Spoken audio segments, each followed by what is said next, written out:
പുരയടത്ത പറമ്പ് കയ്യിന്ന് പോയിന്ന് വെച്ചാ വരുമാനത്തിന്റെ 1/3 നഷ്ടപ്പെട്ടു എന്നാ. ഏത് കണ്ണുപൊട്ടനും 10-12 രൂപ തരുന്ന വസ്തുവാ 6 രൂപയ്ക്ക് അവൻ തട്ടിയെടുത്തത്.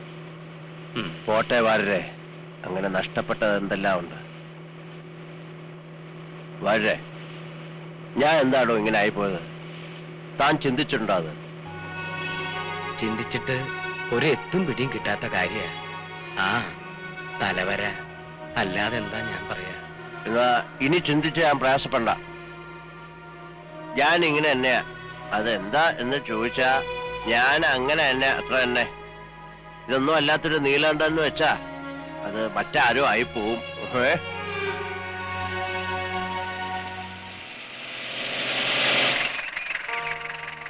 എങ്ങടാ മാഷേ? എങ്ങോട്ടും ഇല്ല. എന്നാ കേറാ. ഇല്ല, പോട്ടെ. അതെന്ത് പറച്ചില്ല മാഷേ? ഇങ്ങോട്ട് കയറൂന്നേ. വേണ്ട, എന്നെ വിട്ടേക്കൂ. ഇല്ല, തൽക്കാലം നിങ്ങളെ വിടാൻ ഉദ്ദേശിച്ചിട്ടില്ല. കേറിയില്ലേ നീലണ്ണ പൊക്കിയെടുത്ത് ജീപ്പിലിടും. നല്ല കുട്ടിയായിട്ട് കേറിക്കേ.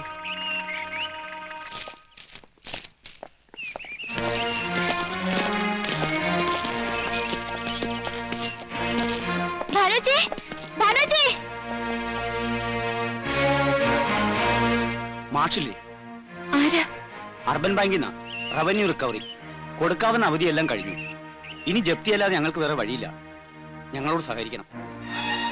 അത് അച്ഛനും കൂടി ഇവിടെ ഇല്ലാത്തപ്പോ ഞങ്ങൾ അയച്ച രജിസ്റ്റർ നോട്ടീസ് അദ്ദേഹം കൈപ്പറ്റിയതല്ലേ? ആ നിലയ്ക്ക് കാക്കേണ്ട കാര്യമില്ല. നിൽക്കൂ, കുറച്ച് സമയം വെയിറ്റ് ചെയ്യണം. ഞങ്ങൾ ഇവിടെ ഇപ്പോ 2 പെൺകുട്ടികൾ മാത്രമേ ഉള്ളൂ. ഞാൻ അച്ഛനെ വിളിച്ചിട്ട് ഉടനെ വരാം. മോളെ ശാരദ, ചേച്ചി ഇപ്പോ വരാം. മാഷേ, അപ്പു മാഷേ,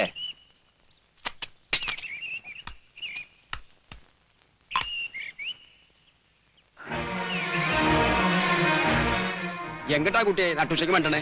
അച്ഛനെ കണ്ടോ ചോദിപ്പേ? മാഷ് മംഗലശ്ശേരിയിലെ വണ്ടിയിൽ പോണത് കണ്ടല്ലോ. എന്താ കാര്യം? മാഷ് ഇങ്ങനെ മിണ്ടാട്ടം ഇല്ലാതിരിക്കണേ എനിക്ക് ഇഷ്ടമല്ല കേട്ടോ. ഞാൻ പറഞ്ഞില്ലേ മാഷേ, എനിക്കതിലെ പ്രയാസമുണ്ട്. അങ്ങനെ സംഭവിക്കാൻ പാടില്ലായിരുന്നു. എന്ത് ചെയ്യാ?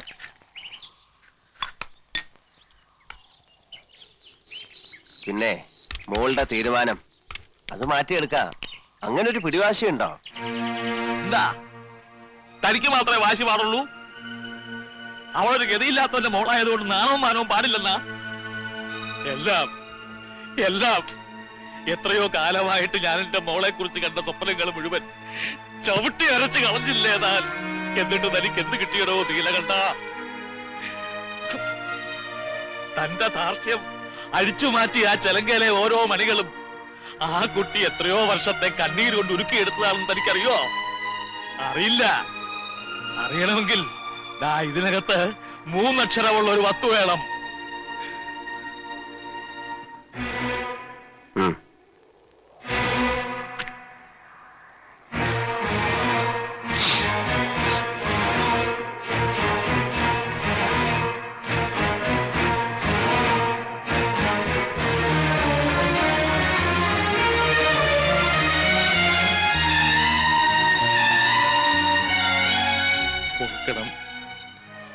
ഉള്ളിലെ വേദന എല്ലാം കൂടെ പുറത്തു വന്നപ്പോ കണ്ണു കണ്ടില്ല.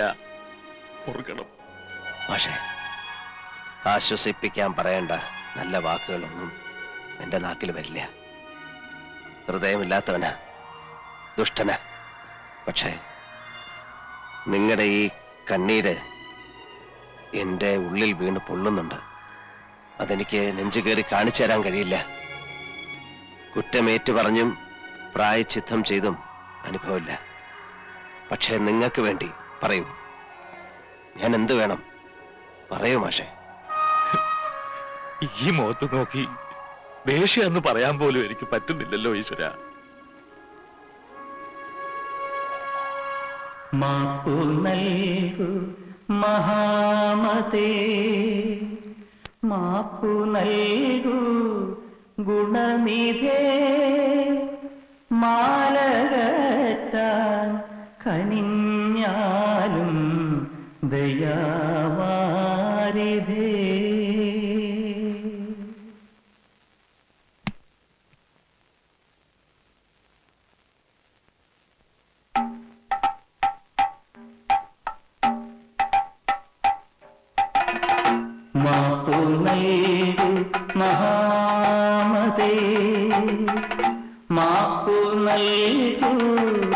ഗുണനിധേ മാലകറ്റാൻ കനിഞ്ഞാലും ദയാവാരിധേ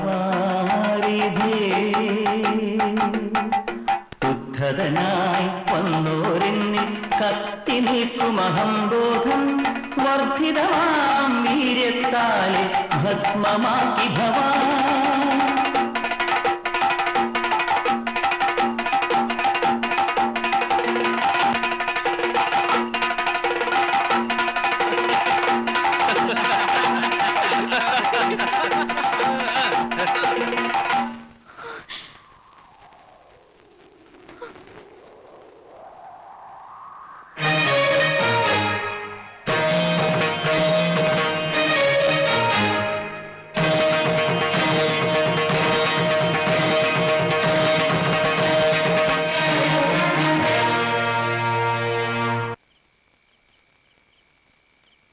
ജപ്തി ചെയ്ത് ഇറക്കി വിടുക എന്നൊക്കെ പറഞ്ഞാല് ഓരോരുത്തർ പറയണ കേട്ടിട്ടേ ഉള്ളൂ. ബന്ധത്തിൽപ്പെട്ട ഒരു കൂട്ടർക്ക് തന്നെ ആ ഗതി വന്നു ഓർക്കുമ്പോ അപ്പുവേട്ടന്റെ ദുശീലം കൊണ്ട് തന്നെ പറ്റിയതല്ലേ? ആരെയും കുറ്റം പറഞ്ഞിട്ടൊന്നും കാര്യമില്ല. വാസുട്ടാ, ഉള്ളതിനനുസരിച്ച് ജീവിക്കാൻ പഠിക്കണ്ടേ? മനുഷ്യരായാല് ഡാൻസ് പഠിച്ചിട്ട് പേരെടുക്കാന്നൊക്കെ പറഞ്ഞാല് അത് അഷ്ടിക്ക് വകയില്ലാത്തവർക്ക് പറഞ്ഞതല്ല. പുരാണം പറഞ്ഞിരുന്നിട്ട് എന്താ? ഉറക്കം വരണം. വിരിച്ചിട്ടുണ്ട്, വാസുട്ടൻ കിടന്നോളൂ. നിങ്ങളുടെ അച്ഛൻ ഏത് പാതിരാക്കാ വരിക? വിവരമൊന്നും അറിയാണ്ട് എവിടെയെങ്കിലും കുടിച്ച് ബോധമില്ലാണ്ട് കിടക്കണുണ്ടാവും. ആ ചായപ്പില് പായും തലോണയും കാണും. അവിടെ കിടന്നോളൂ രണ്ടുപേരും. ഇറങ്ങിപ്പോയാലോ ഭാനുവച്ചി? ഈ കുത്തിയുള്ള വർത്താനം സഹിക്കുന്നില്ല. സഹിച്ചേ പറ്റുമോളെ, നമ്മൾ രണ്ട് പെൺകുട്ടികളായി പോയില്ലേ?